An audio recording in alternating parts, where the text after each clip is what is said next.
Alright guys, tonight we're going to do a 486 build from start to finish. My objectives are to go through and introduce the components we have and talk about the technical and historical issues of each of these, and then go into the actual assembly, the startup, the post. Going to go through the BIOS and talk about some of the issues or really some of the opportunities you have to optimize settings to get the best out of the machine. And then we're going to run some benchmarks and we're going to play some games on it. Let's walk through the components we have to put together. We're going to start with a period correct mid-tower white case. It's got 3 5¼ inch bays and 3 3½ inch bays, 2 of which are external. The motherboard is a baby AT model UM486V. So this was based on the UMC 82C 481 and 482 combo chipset. This was probably one of the best chipsets that you could find in 1994. It's you really can't compare it to the later the VIA Plutos or the UMC 888 ones, but for the period that we're talking about here, this was a rock solid chipset. The motherboard, it looks like it has 128K of L2 cache on it, and it only supports 30-pin SIMs. And in front of it, we have a stack of 4 30-pin modules. There are 4 megabytes each, totaling 16. Right now, we have a Intel 486DX33 installed, and we'll see where it goes with that. We might have some upgrade opportunities. The video card is a Genoa branded VL8500 VISA local bus card with 1 megabyte of memory, based on the Cirrus Logic 5426 chipset. So this is no S3 or no Orchid, but this was really a excellent card at the time. It was stable, worked with everything, and was decent for games of that time. We have a Linksys ISA NE2000 compatible Ethernet card, and this is similar to the one I had at the time that was critical for our LAN gaming purposes. And this also has a ROM socket, so we may be able to do some upgrading to XT-IDE down the road. This is an Adaptec AHA 1542. This is just a ISA SCSI card with a ROM BIOS and floppy support. I'm not using a multi-IO controller card, so I'm just going to use a single serial card, which has the jumpers that allow you to set the IRQ and the COM port arrangement. I'm not worried about parallel ports right now. This card is a little out of context. This is a Creative Labs CT4180. This is probably a year or two newer than this system would have been, but it's a simple sound card, and it'll get us through for this build. We're going to have a 3½ inch and a 5¼ inch floppy, and we're also going to have a SCSI CD-ROM drive. This is a Plextor 12X, which is probably 2 years newer than this system would have been, but it's practical, it works well. And it's hard to find operating SCSI optical drives from 1994.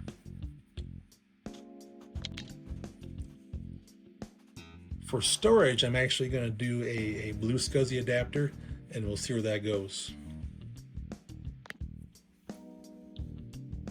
Let's take a look at the case, the motherboard, the drives, and the accessories to make sure we have a good match. So first thing is, let's look at what the power supply has as far as power feeds. So we have a typical AT 12-pin arrangement. Check. Get that out of the way. We're going to have 2 5¼ inch devices, a floppy drive and a CD-ROM drive, which both carry the need for the 4-pin Molex connectors. So we've got 4 here on relatively long stringers. And the case itself has a front panel that requires power from a Molex as well. So we got 3 draws and we got 4 Molex pigtails, so I think we're in good shape there. And then the floppy drive and the blue SCSI both require the smaller Berg connectors, which we have 2 long ones there, so I think we're in good shape on that.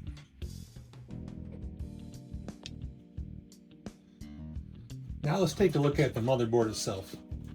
So the most important thing is that you have a case that supports the motherboard properly in terms of structural stress. And when you plug cards in and out, you have to make sure that you're not over stressing or over bending the board.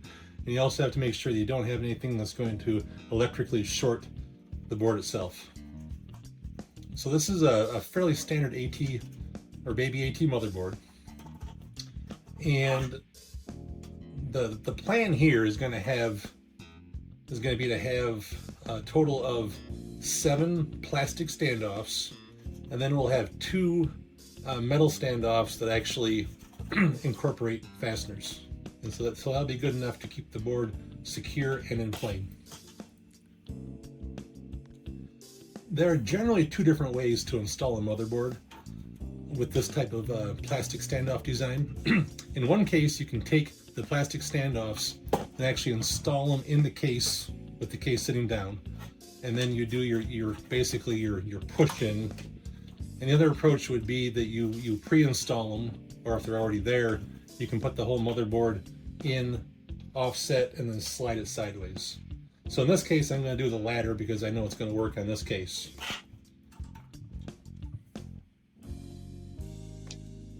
Next, I'll have a time-lapse sequence showing the motherboard assembly, and then I'll begin putting elements in like the memory, the cards. I'll begin attaching the front panel headers, and then start putting the drives in and do cable arrangement and so on.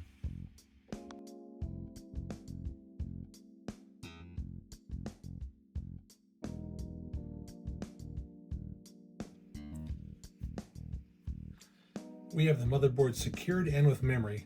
So at this point, let's do a quick power on self-test just to make sure we get a post and we have no surprises, then we can continue on with the next steps. When you install an AT header on the power supply, the rule is the grounds are on the inside. So you have to make sure you got the blacks on the interior when you plug them into the motherboard.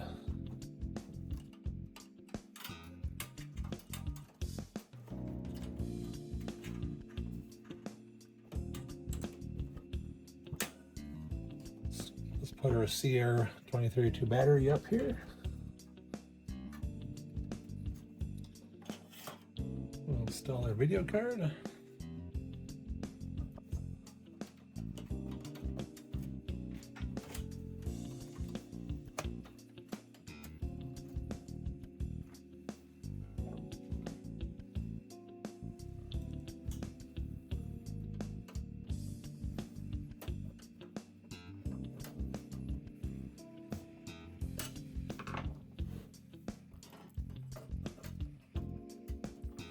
VGA cable in,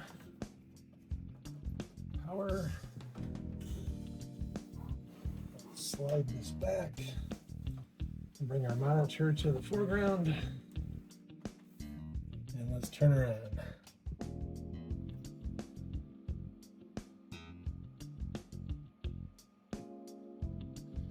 All right, very good. We've got a post.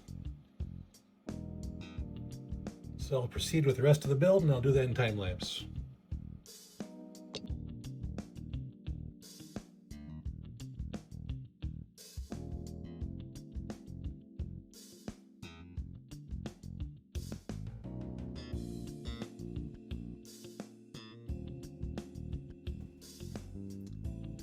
Before I put the 3.5-inch drive cage in, we're going to attach the front panel connectors to the motherboard.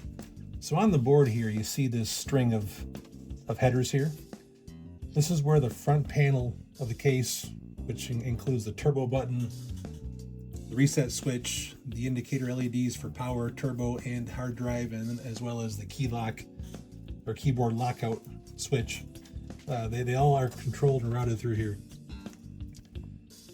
Now, always consult your motherboard manual to get proper pinout. But for this situation, you have the speaker, which has no polarity, so nothing to worry about as far as which way you install it. The reset switch is the same way, it's non-polarized. This is a combination power LED keyboard lockout switch, and in the case of this header, the green wire goes up. This is the turbo switch. Now most turbo switch headers that you find, or I should say pigtails you find, will have 3 wires on them.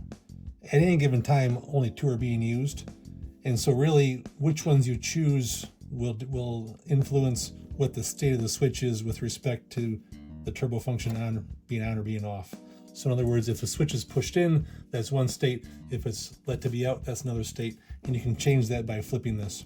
So in the case of this case, how funny, in the case of this case, we're going to have the yellow and gray be active on the 2-pin header on the motherboard.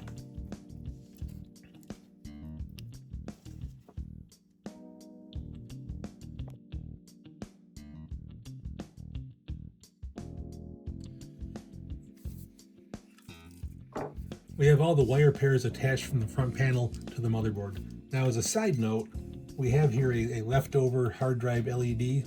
This is actually going to go directly to the SCSI card itself. If this were an IDE card, it would go here.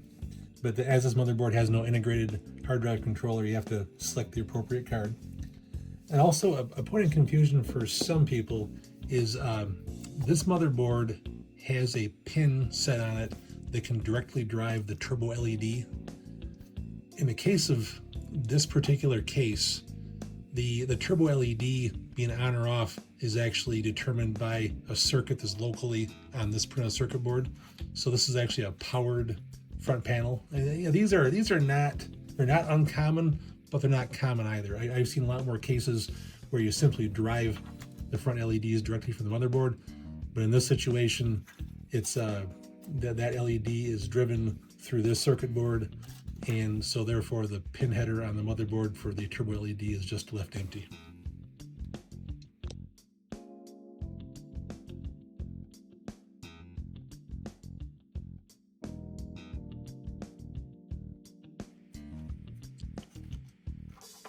Let's talk about the ribbon cables before we install them. So here we have a 50-pin SCSI internal ribbon cable.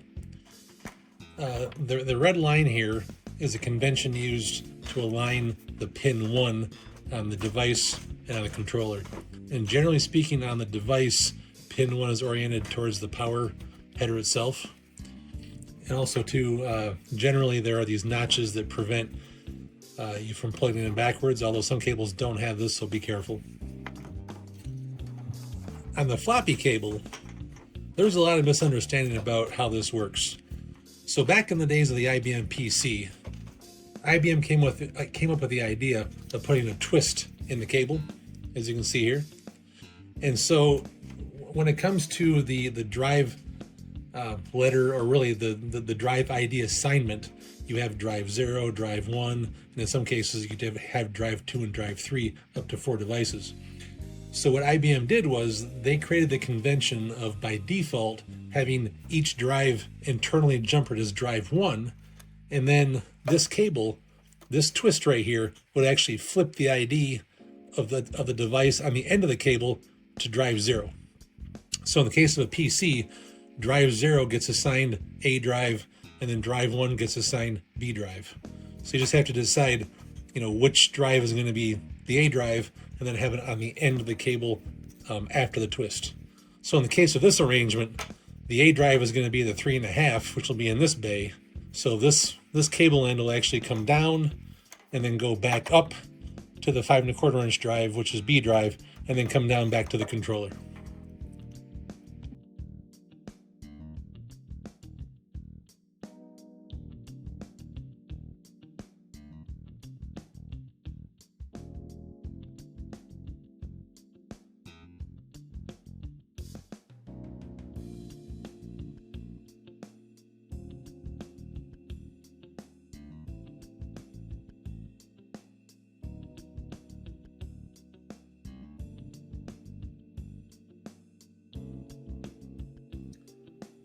All right, the machine is assembled and ready for its first trial.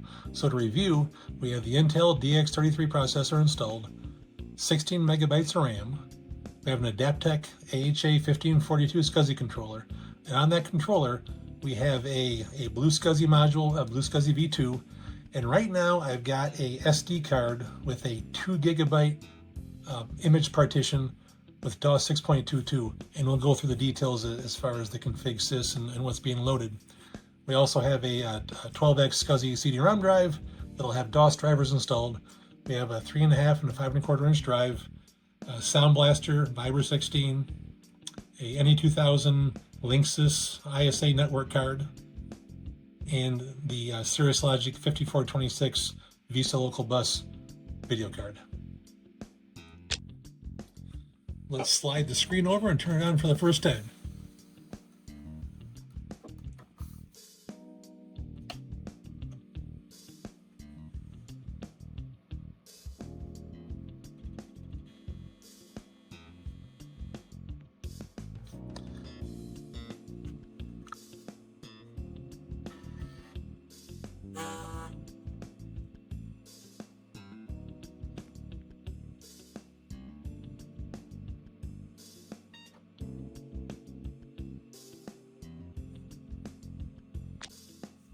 Let's do a quick run through on the boot sequence here. So in the config.sys and the autoexec.bat, I have the usual himem.sys, EMM386, and all the parameters that give the best memory management and conventional memory.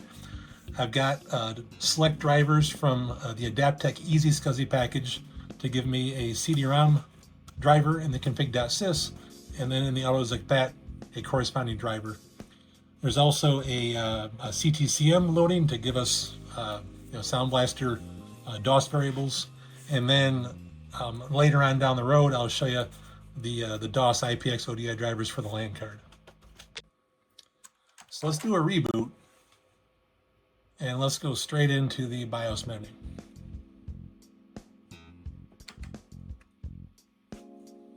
So what I'm going to do is use the auto configuration with BIOS defaults. Now this is guaranteed to give you the lowest performance, but hopefully the best reliability and stability. So I want to start there and then show you how we work our way up.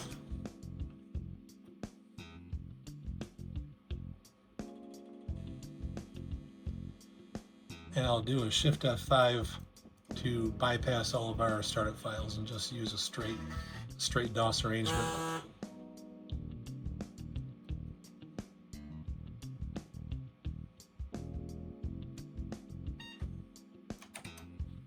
Alright, so we're going to go into DOS Bench.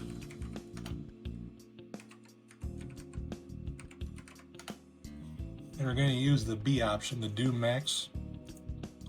And what I'm going to do is let it play for a few seconds for you so you can see the graphics, and then I'll pause it and we'll get to the final benchmark report, because we don't want to spend this whole video watching Doom play out.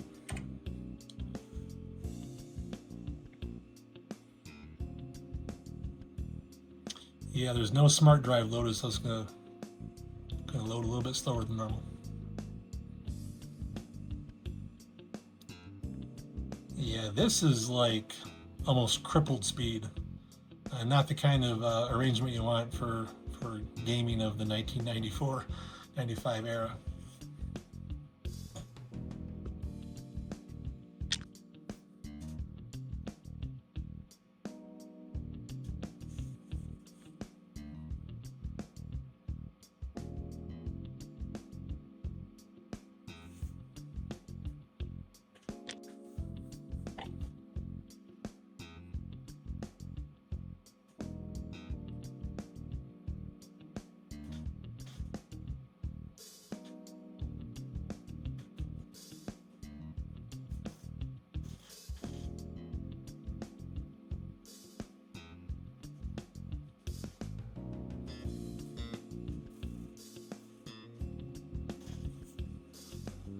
All right, that's just terrible. Just over 14 frames per second.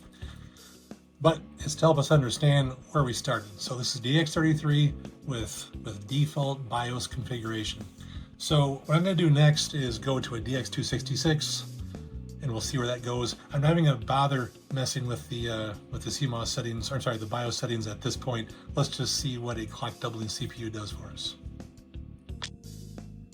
Let's go ahead and swap out that DX33 for an Intel DX266.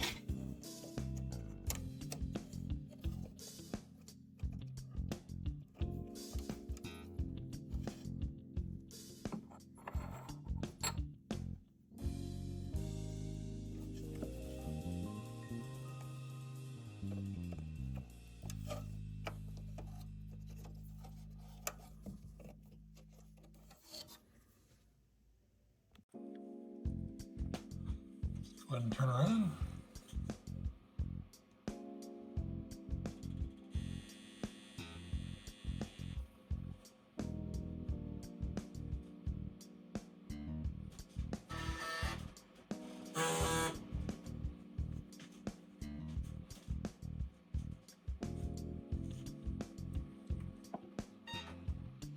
There you can see DX266.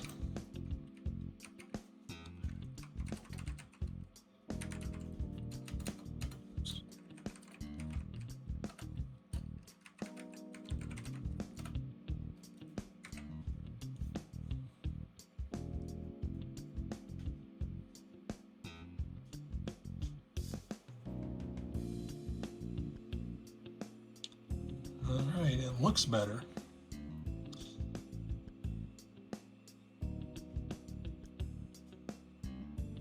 Although not as good as it could be, that's for sure. I'll pause it and we'll get to the end here.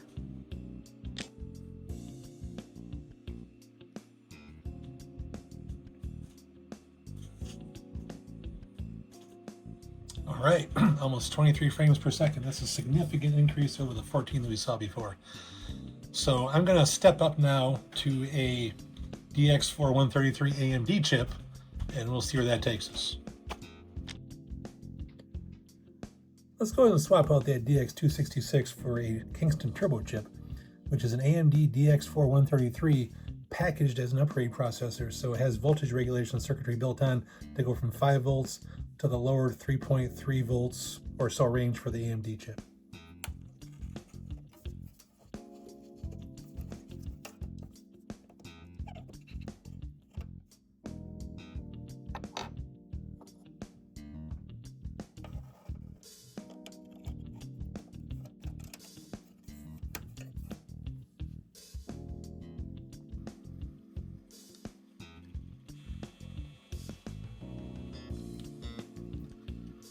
Okay, we have the 133 installed. Now you'll notice on the post screen it says DX280, and that's because the BIOS doesn't know what to make out of it. But we do have a 33x4 processor.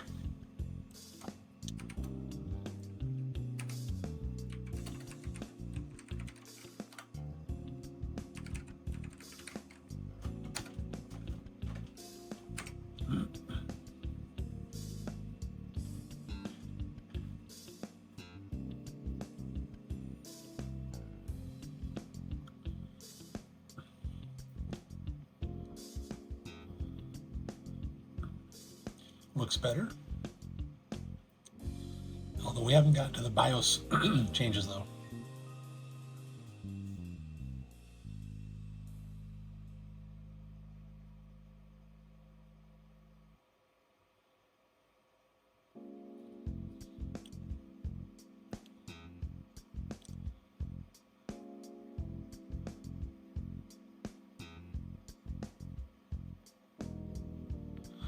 All right, we passed 30 frames a second. Nice. So let's go into the BIOS settings now and see what we can tweak. All right, we're doing a reboot here, and let's go into the BIOS menu. All right, let's start with the advanced CMOS setup. Okay, so you know, every BIOS setup is different. There's a lot of different flavors, but what's easy to point out here is that the video RAM and system ROMs are all shadowed, which is where you want them to be. That's optimal.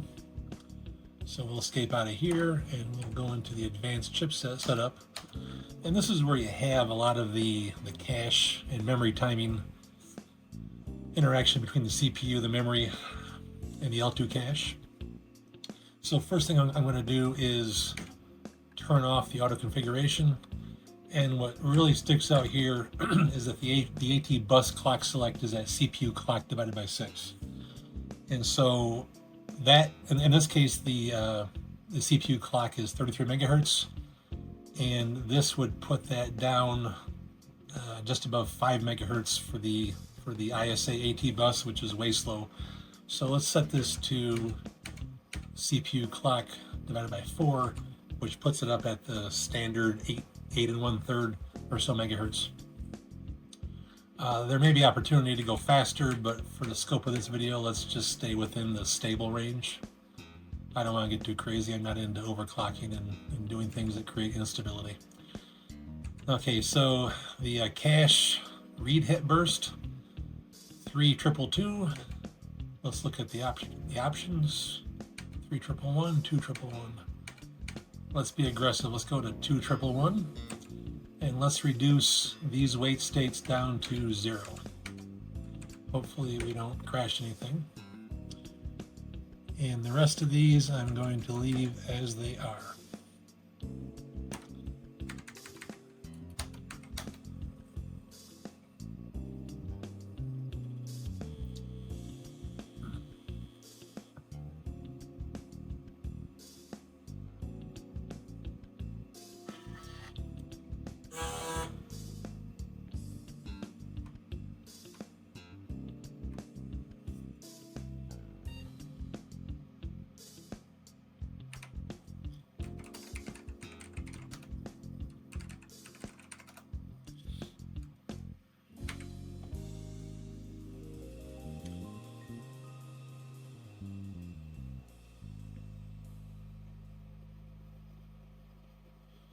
Wow, that's really zipping along. That's almost like Pentium speed.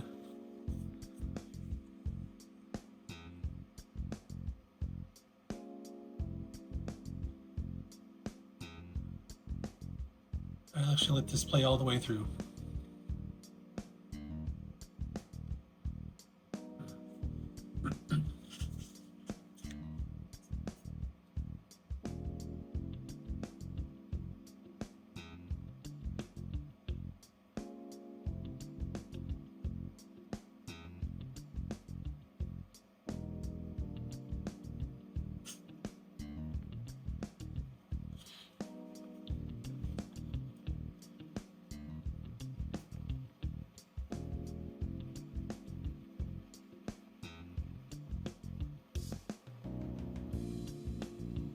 Nice. 37.89 frames per second. That's fantastic. So let's go into the other section of DOS Bench, and that is the SpeedSys utility. And this gets into a few more details about what this system is.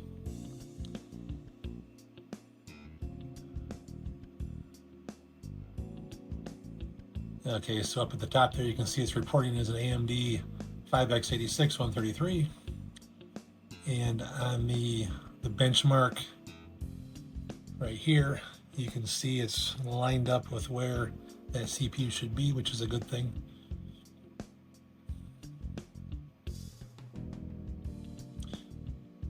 So probably the only criticism I can think of of this entire system setup is the fact that we have 128K cache. That should probably be 256, and the other would be the video card. So tonight I'm not gonna do anything with the cache, but I will install an S3 video card, and let's see where that takes us.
a number 9 branded card.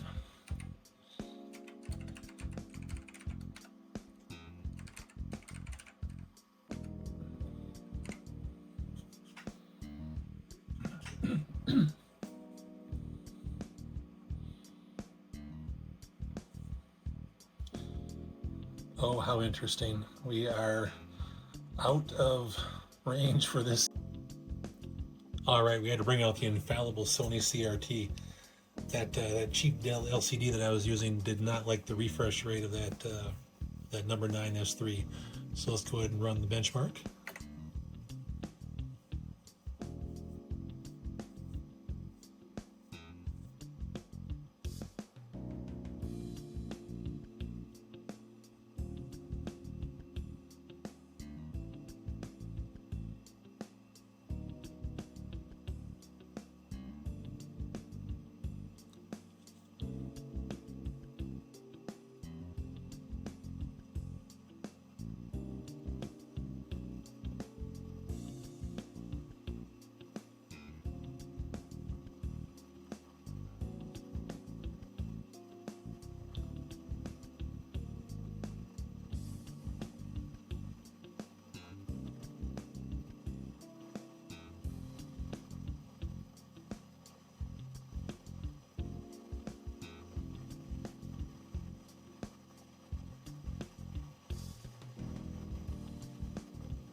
$39.5.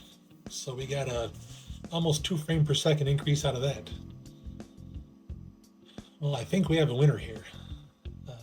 I've seen, I'll say, low-end Pentiums do worse than this. So I think this is fairly topped out as far as a 486, or at least as far as a socket 3 arrangement can be. Like I said earlier, we could improve the L2 cache, and maybe down the road we'll investigate that. So next step is to play a few games with sound.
To recap this video, we've talked about some of the practical aspects of building a PC like this from scratch.